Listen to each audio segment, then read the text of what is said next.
Não. Selamun Aleyküm. Na parte nada yiyeceksin. Arkadaşlar. Harry Potter. بس يعطيك.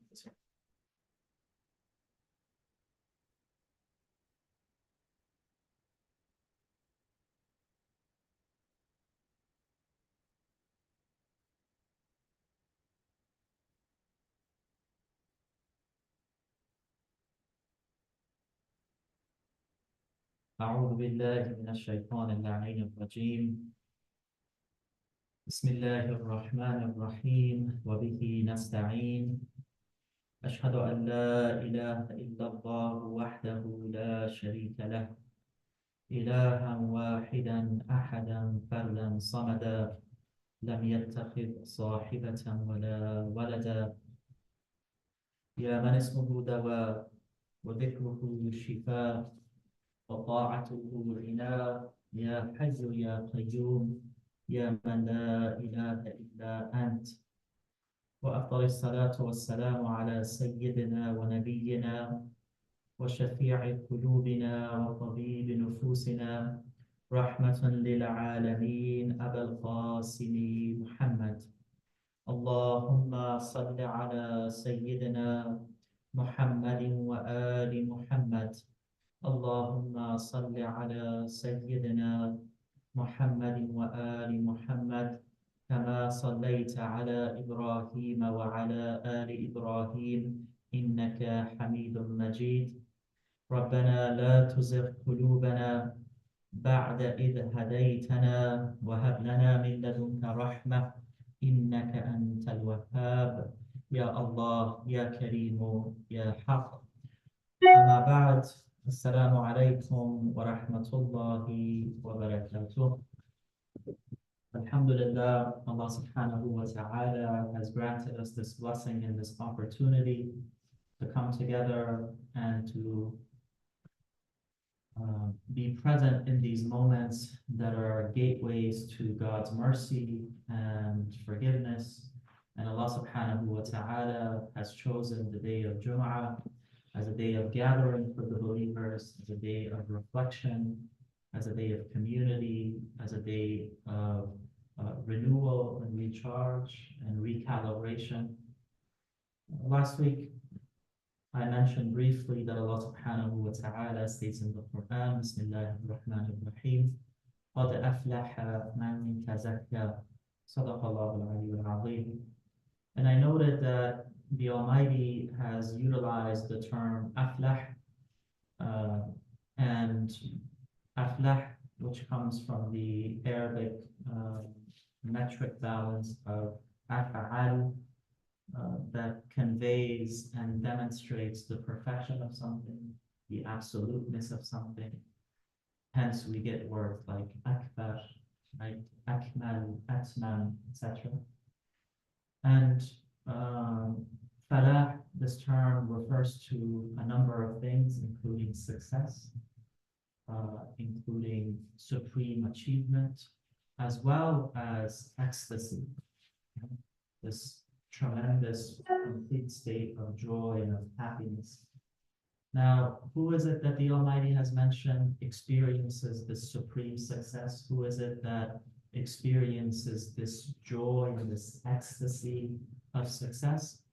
The verse states, قَدْ أَفْلَحَ مَنْ تَزَكَّى, the one who is consistently engaged in the act of purification, the one who has purified themselves, the one who has engaged in the inner path, the one who has spent time on the attempts and on the way and stations and states of purification, and has safeguarded with patience and with vigilance and with accountability against the diseases of the heart and the traps and the darknesses of this world. Now, there are ways to enter into the realm and into the activity and process of inner purification. Today, I'd like to simply focus on one point, and that is this very key and critical realization and responsibility that the believers have. What is this key realization and responsibility? According to our ethical teachings, according to the message of the Quran, the sayings of the Blessed Prophet, peace and blessings be upon him and his, the Ahlul Bayt alayhi salatu wassalam, the believer is required to have honesty and clarity in the context of recognizing acts as good or as bad. Now, this falls into two categories. One category is looking at the actions, the words, the sayings, the deeds of other individuals and saying, this is good, this is bad. This is an easier thing to do. This is almost something that many individuals very gleefully or readily engage with. However, Islamically speaking, what is more important and what is an absolute requirement prior to engaging in the critique or the reminder of someone else, and we'll talk about the approaches to this, is that we must recognize in our own selves the good and the bad. This takes precedence.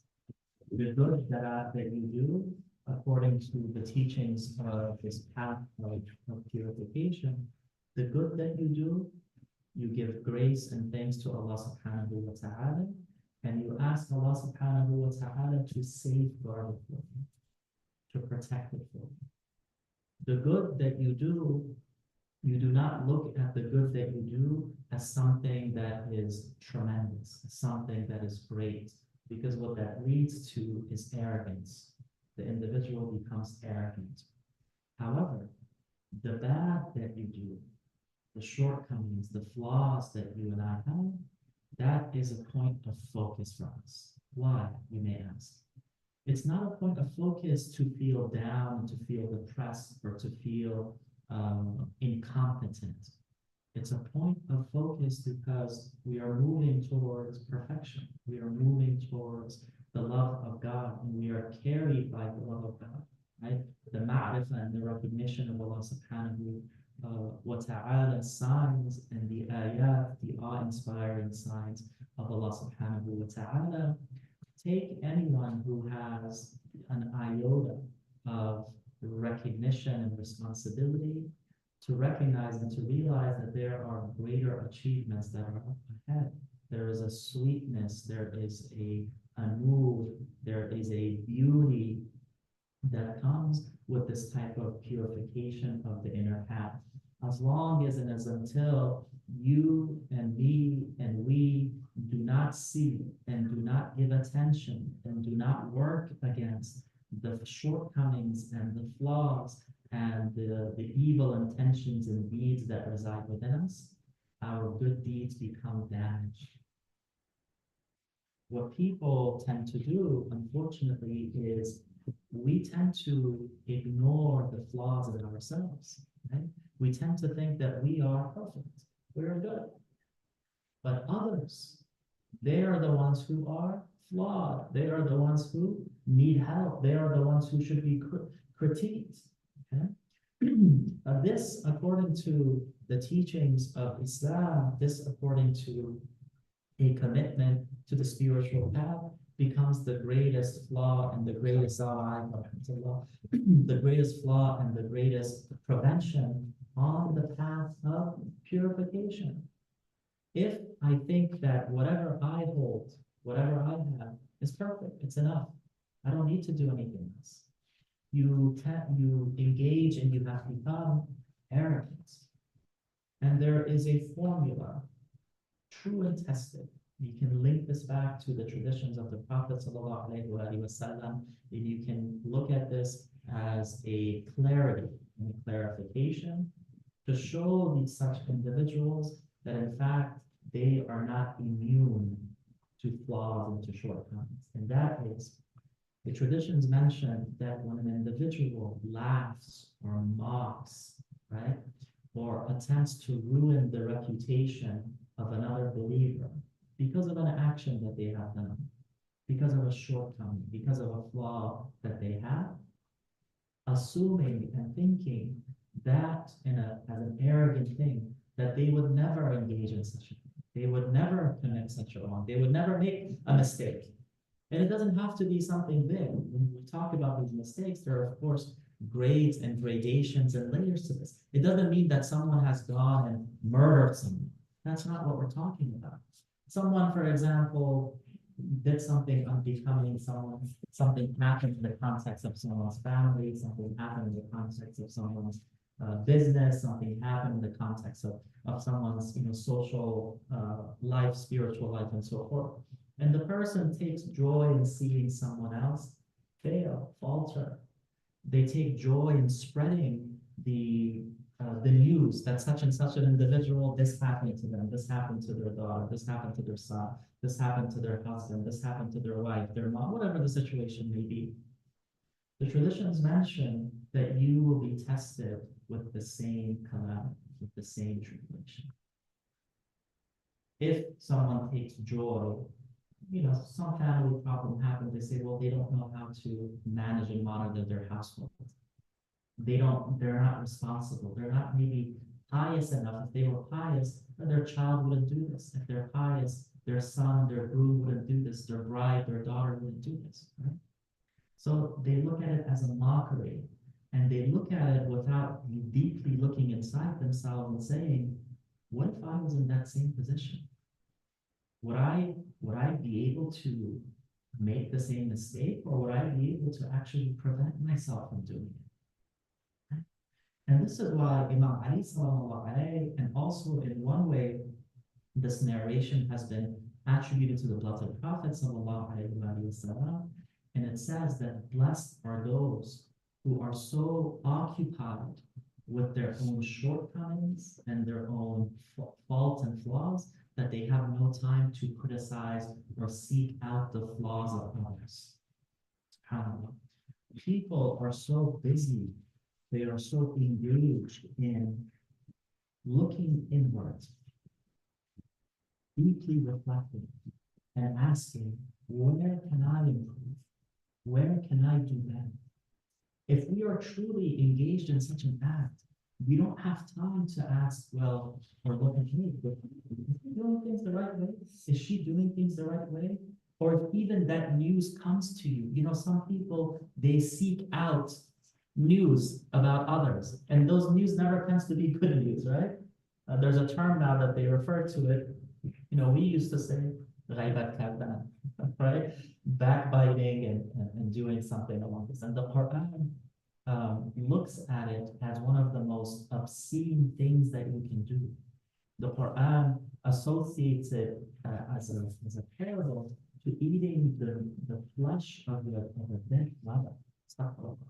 It's something that is repulsive, something that is gross, right? But we don't think of it as that way. We very much easily engage in backbiting, right? And generally, backbiting is described as saying something behind someone's back that they would be hurt by, or that they would be embarrassed by, or that they would not want disclosed to others, right? Or that you would not say in front of them. So there's layers of what ghaiba means. And this is for another time. Essentially, backbiting is a disease. It's a problem, right? And there are people whose entire occupations and their entire kind of social lives are encircled in backbiting. I mean, we make jokes about it, the aunties, the uncles, the mom, but this is a problem.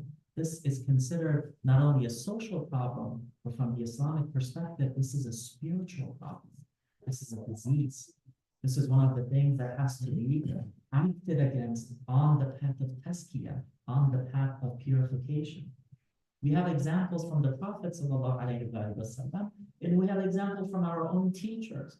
I've seen it with my own eyes, instances where someone has come with bad news about someone, and the teacher has said, do not speak to me of these things. Even when it related to them, God is my witness. God is my witness.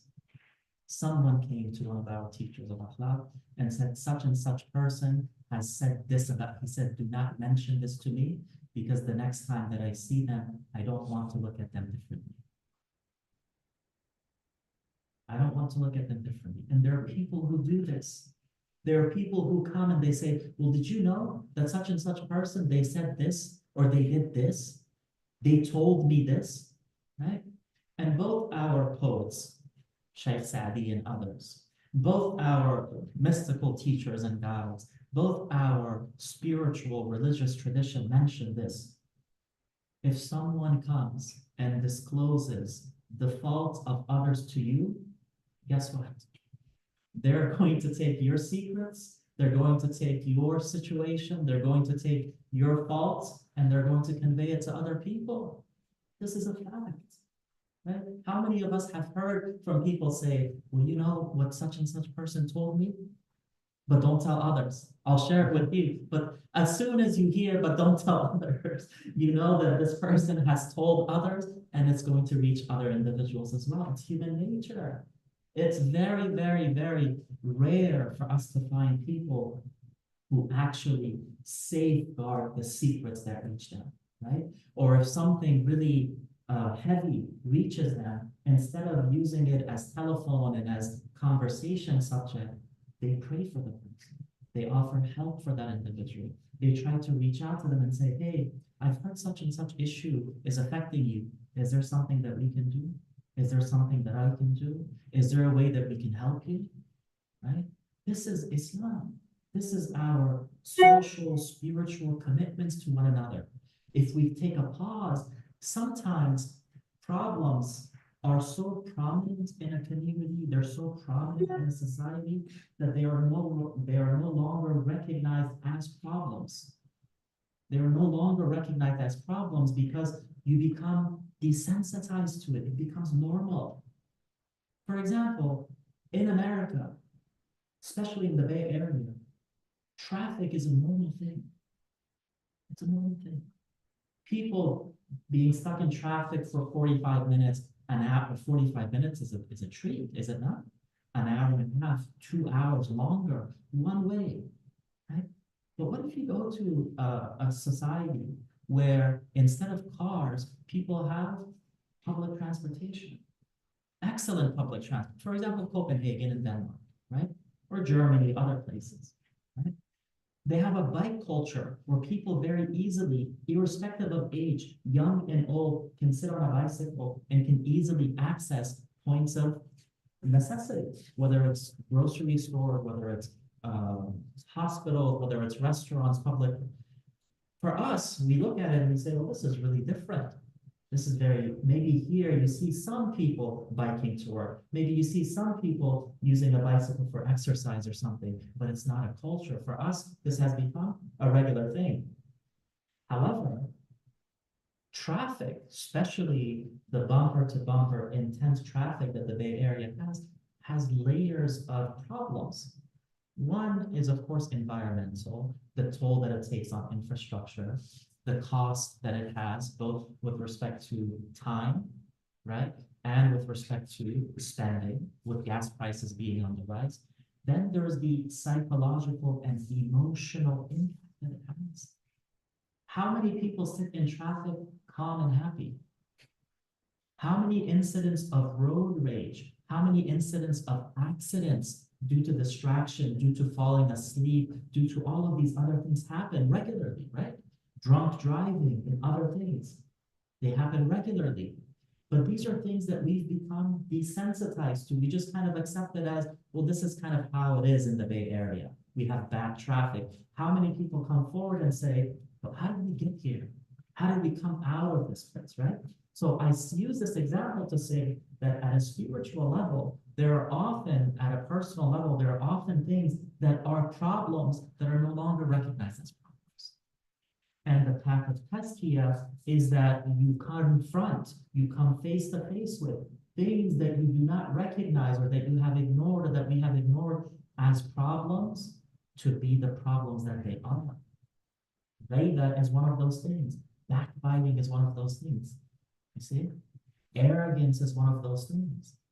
The point that I'm making here by this brief reference is that Tazkiyah, the path of inner purification, requires, as the narrations from the Ahlul Bayt alayhi salatu wassalam mention, that you are so preoccupied with your own, not selfish interest, but your own cultivation of the self, your own purification of the self, your own spiritual journey, right? That you're not looking to find problems and flaws in others. The reason why people look to find problems and flaws in others is because they are unwilling to look inward. See? When we're unwilling to look inward, it's easy to look outward. It's easy to look at others. The other thing is, from a spiritual perspective, it is mentioned that those things that really annoy us about other people are reflections of things that reside within us. You may, for example, say, I really don't like how impatient such and such a person is. This may mean that there's an impatience inside of you. There's a recognition that's taking place. This recognition can either lead to an active engagement in generating and working, generating more patience and working against the tendency of impatience. This is one possibility. Or simply, it may mean that you completely justify those instances that I am impatient or that you are impatient, but if someone else is impatient with you, isn't this rude of you? Isn't this wrong of you? Right? If someone else does something that's maybe a little sneaky, they break a promise. They kind of, do something shady, they do something unbecoming, they hurt you in whatever context it may be. Someone wrongs you in a friendship, in a partnership, whatever it may be, it hurts you, right? But if you do it to them, or if you do it to someone else, you justify it, right? Well, you did this to make me do this. Your actions caused me to do this, right? Or you think, well, I had no other choice. I had no other choice. One of the problems that happens in our communities, in our families, is once an elder passes away, a father passes away, a mother passes away, the brothers and the siblings and the sisters, sometimes there are arguments about inheritance, right? Arguments about inheritance. How much money should I get? Or he told me this, or she told me this. Now, if we as Muslims are honest, why would we not be able to resolve these things? How many families have had siblings who don't talk to one another because of these types of issues? Brothers and sisters, uncles and cousins, and these are throughout the world. Now, this isn't something unique just to Muslims. It happens in other places, but we're talking about Muslims here. Now, if someone who is Muslim, God is my witness here, if someone who is Muslim, if someone who believes that this world is ending, but they are not ending with this world. Does it make sense? When we die, we are not ending. One of the mystics was told as he was laid to rest, this is a very beautiful story in Tazkiratul Awliya of Shaykh Aqar. It's a very beautiful 12th century text about the stories and the wisdom of the saints. The Tazkiratul Awliya starts with who? It starts with Imam Ja'far al-Sadiq, salamullah alayhi, the sixth Imam, right? And also one of the key pillars of the mystical tradition. So in this book of Tazkiratul Awliya, there's a very beautiful, very sweet story. They say that a mystic has passed on, and the two angels who are tasked with questioning come to him and say, Man Rabbak, who is your Lord? And he smiles and says, I have only moved my house. I have not changed my beloved. It's a very deep statement. I have only moved my residence. I have only moved my house. I haven't moved my beloved. I haven't changed my belief in God. For you to ask me, who is your God, as though I have forgotten, or though that I would forget, or though something would happen, you see? Now, if someone has iman and yaqeen to such an extent, they know that they are going to meet their Lord, and they know that we're going to be questioned about our deeds. Would we wrong someone to such an extent that we would steal from them? There are stories that if I were to share with you, you would scream, you would cry, Would you believe that someone would steal from someone who is dying of cancer? A Muslim would do this? Would you believe that someone would steal from an orphan? Would you believe that a brother would steal from his own brother? A daughter would steal from her own father? These happen. And this isn't people simply who say that we don't believe. It has happened from people who have gone to Hajj. Now, how can we, when these actions are committed, they don't happen in a vacuum. Actions never happen in a vacuum. It is rooted in something. It's rooted in something.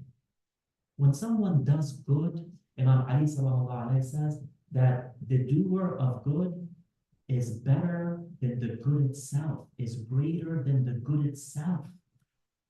See?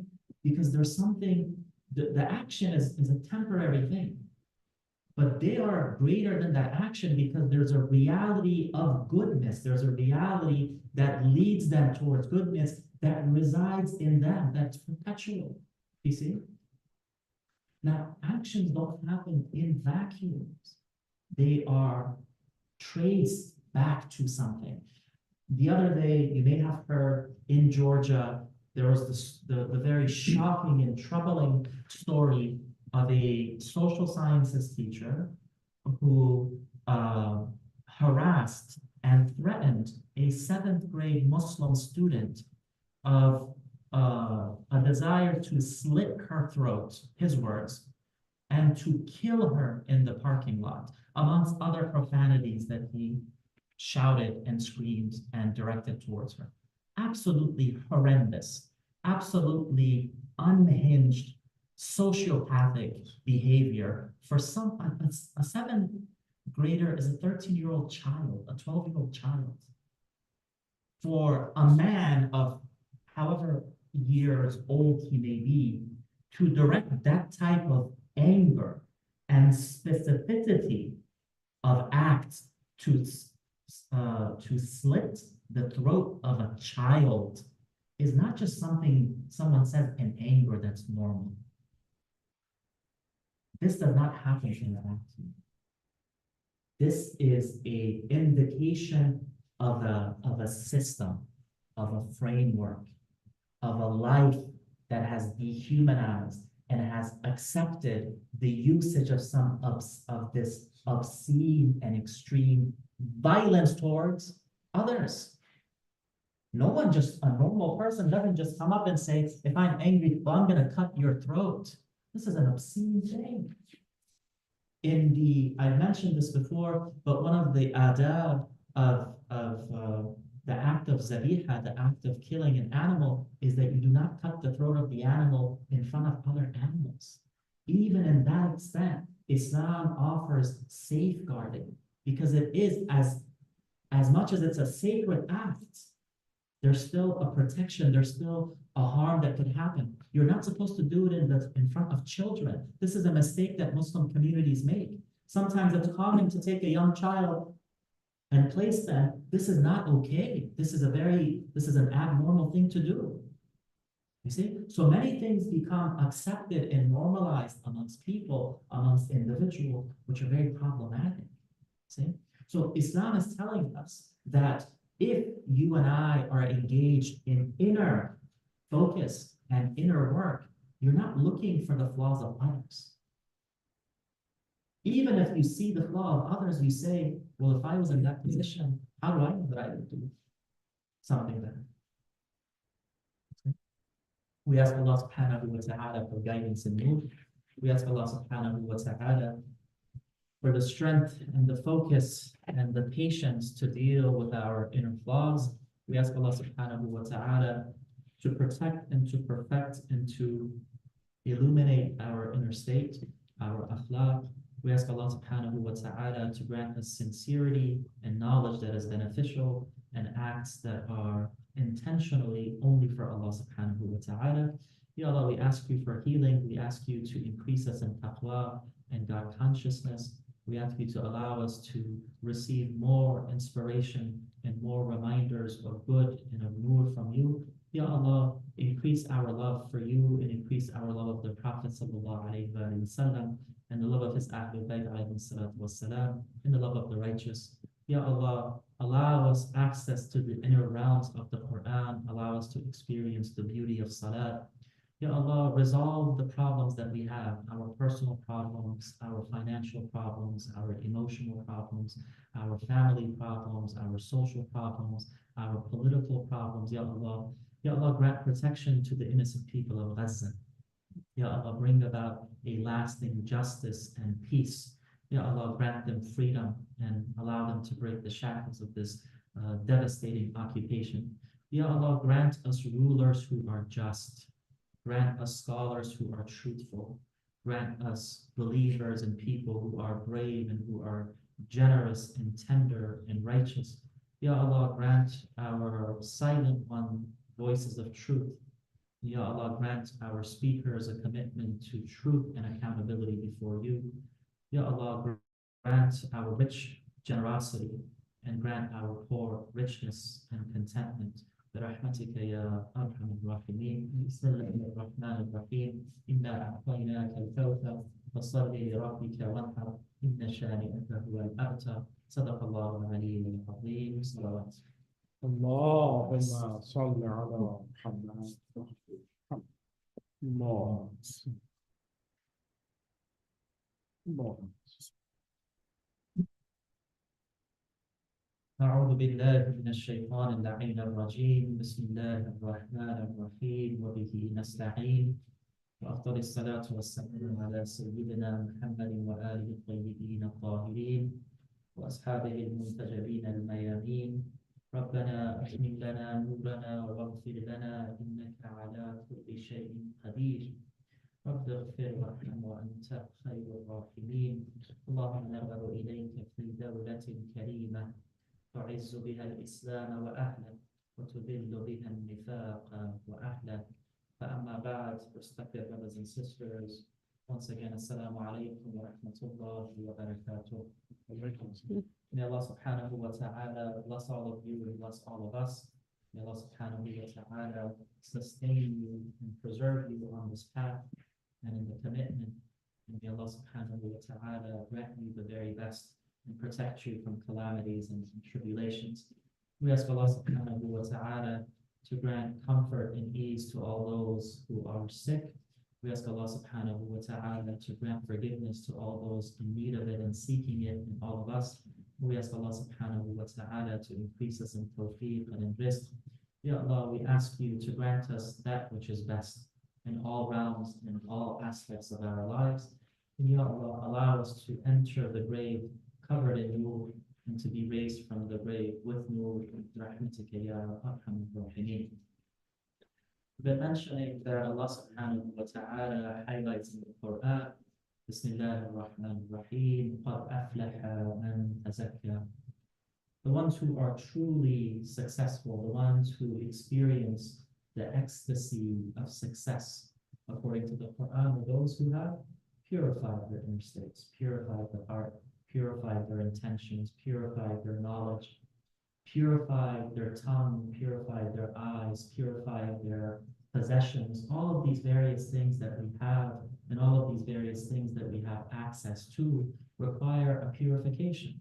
This purification adds barakah, it adds beauty, it adds a poetic experience and an illumination to how you and I experience life.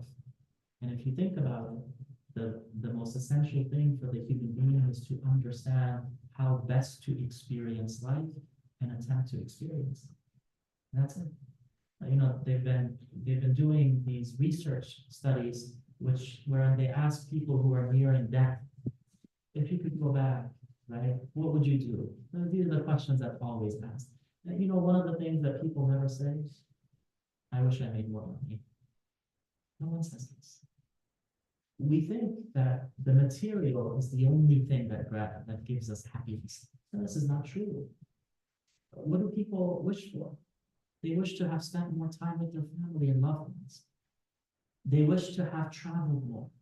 right? They wish to have established and maintain better friendships. They wish to have pursued things that they have an interest in, right? They wish to have spent time in reflection and reading, all of these various things. But I will say something else. If we truly, truly want to know what anyone would say on the day which would be their last day, is that I wish I had spent more time in test. I wish I had spent more time in inner purification. Everything that is void of testia is problematic. It's at the risk of losing. I mention this often, not because I'm perfect, I'm anything but that. How we speak to one another, the adab of how we speak to one another, it's related to tazkiyah. If our tongues are not purified, we don't respect the other person. And this respect isn't, listen, this is very important. We're not talking about respect when things are going well. That's not respect. When you're happy, everything's going right, that's not when we're talking about respect and adab. Adab really begins to show when things don't go your way. That's when the truth of one's adab comes into play. When you are disagreeing with someone, that's when adab comes into play. Right? When there's a problem, that's when adab comes into play. You know, sometimes individuals, they ask, can you oversee our marriage ceremony and things like this? For me, as a practice, I generally don't agree to this, except in limited instances. However, one of the conditions that I personally set is prior to the day of the wedding, I have 2 conversations with the bride and groom. The very first conversation, I give them homework. I talk about how the marriage agreement between a husband to be and a wife to be has clauses that can be changed and modified. This is important because people don't talk about this. You can add all types of modifications to a wedding agreement. You see, about rights, about rules, about freedoms, about agreements, about how money is spent, about traveling, all of these various things, including about the equal rights to divorce. You see? Now, I always mention this. Nobody gets married to get divorced. No one does this. But divorce is a sad reality of something that happens in Muslim communities and in other communities. And especially in the West, it's something that has become more common amongst Muslims, right? Maybe back home, people tended to maybe stay in bad marriages. Divorce wasn't really, they were unhappy, but they stayed together. It was kind of considered, well, this is what life is like. Nowadays, it's different. One of the things that I mention, and I tell these individuals, is talk about what would happen if the possibility of divorce comes. How will you spend your finances? If you have children, how would you designate time being spent between parents? If this possibility of this discussion comes, what I encourage them to do is to sit with a therapist or a counselor or a scholar or all of those in various settings and see if things can be resolved, right? If things can be resolved. Talk about all of these various things. And I mentioned this to them with the following caveat. I say, this is probably the last thing that you expected to hear from me. But the reason why it's important to talk about it now is because you're happy. You're happy. People are happy to get married. Unless someone is being forced or something, which is haram in and of itself. You can't, but it happens. It happens. But in a state of, and may Allah protect all of you and others, in a state of divorce, people are not happy. People are angry, people are upset. Sometimes families are involved. All of these various things can happen. And that's why if people are able to maintain adab, even something as difficult as divorce can be engaged with in a very constructive manner. there is respect, there is care, right? There is honor, there is patience, right? There's calmness. There's all of these different things. And this is what our religion teaches us. Just because something is in a tense setting or in a tense situation, adab isn't forgotten. That's when true adab comes into place. In an argument, how do you treat someone else? Do you just let loose and say whatever you want to hurt the other person, to offend the other person, to talk about their parents, to talk about X and Y? That's an absolute lack of adab. And later on, I come and I say, well, sorry, I was upset. Well, this means that I have flaws within me that I have ignored. You wouldn't say these things if you had akhlaq. You wouldn't utter these words if you had adab. This is a difference. And that's why it's so important for us. And look at what the Quran says. The Quran says, do not curse their deities and their lords out of anger or anything else, so that they do not say something about God in ignorance. See? And the Prophet ﷺ says, do not curse your own fathers and your own mothers. And people ask, they say, Ya Rasulullah, how can we curse our own fathers and mothers? And he says, by cursing the fathers and mothers of others. Because in response, they will curse your father and mother. Would they not? Is this not what happens in arguments and in things? You say something about them, they say something about this, or people get into disagreements in markets and on. This is the kind of stuff that happens. But adab is something different. I bring all of this together to this point to say that in our tradition, we challenge these types of social, spiritual ills which have become normalized, which we have accepted. Tazkiyah is a purification of all facets of life. Spiritual facet, social facet, economic facet requires tazkiyah. There should not be any reason why that one group of individuals have unchecked wealth and power and influence, and the vast majority of people have nothing, right? According to Islamic economics and Islamic government, the izzah, the honor of a people also includes their economic stability. The economic stability of Muslims is part of their izzah. How can you have Muslims who are looking for handouts? How can you have Muslims who don't have anything? They don't have pure drinking water.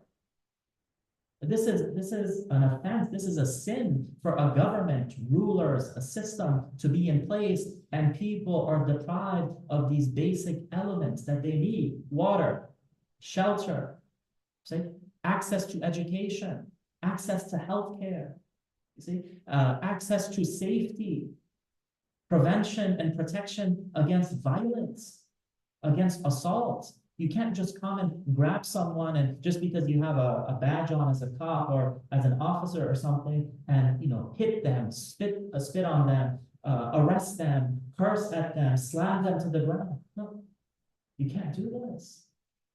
You see? So if you give someone power and that person has diseases and inner problems and they have no commitment to any type of ethics, well, what are they going to do? They're going to abuse it.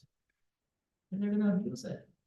And then if unchecked abuse is left alone, it's only going to intensify and how much further they take it. Many of the things that we're seeing play out in these days, both the violence, the horrors that are taking place in Palestine, and someone really summarized it. They said that every day is a new horror that we do not anticipate. Every day something happens that just it's mind-boggling. The evil, the arrogance, right? The openness of it all. If you see a lot of the things that are happening in Palestine, the Zionist soldiers are openly posting it themselves. They're openly posting and laughing about shooting civilians. They have videos of themselves laughing and joking about how many children they've killed, or that they're going to kill even more. They themselves are recording themselves coming into a mosque, attempting to desecrate the sanctity of a mosque, and then taking the speakers of a mosque, which are used for adhan and the recitation of the Quran and other things, and laughing and joking and singing songs. This is absurd. These are absurd things. These are obscene things that are happening. The killing, the Red Cross itself announced that they themselves were witnesses to a teenage boy inside a hospital being killed by an Israeli sniper. And these are not, for example, Muslims saying it. These are Western organizations who are saying this. But still, right? Still, there is zero action. And I mentioned a long time ago, I said, for Muslims, we have to really ask a question. And that question is, what is our red line? What is our red line? Now, this White House should be called the Blood House because of the violence and the blood and the murders that it has a hand in, right? Now they're saying, well, the Zionists and this devil and they're taking the attacks a little bit too far. After 20,000 people have been killed, now it's too far. Right?